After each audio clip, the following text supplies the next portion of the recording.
Quando o Espírito de Deus começar a te tocar, oh, não resista, deixa Ele te encher. Se as lágrimas rolarem, não se importe, é a presença do Senhor que preenche o seu viver. Deixa Ele te tocar, maravilhas vão acontecer quando o Espírito de Deus entrar.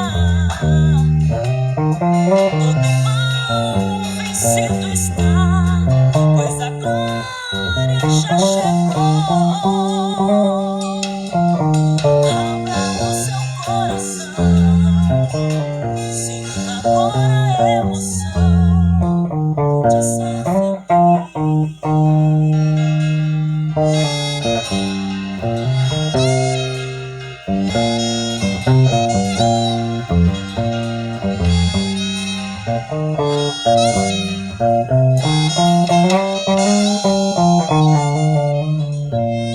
Se a tristeza já chegou e sua vida derrotou, oh, não desista, nem tudo perdido está,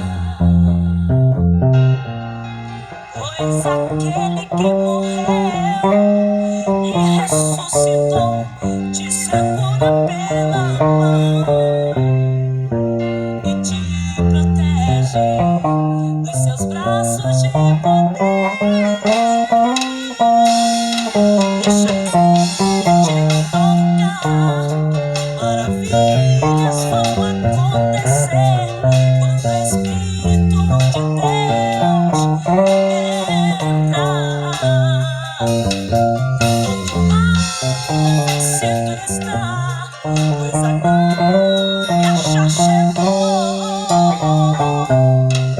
Abra o seu coração, sinta agora a emoção de ser feliz.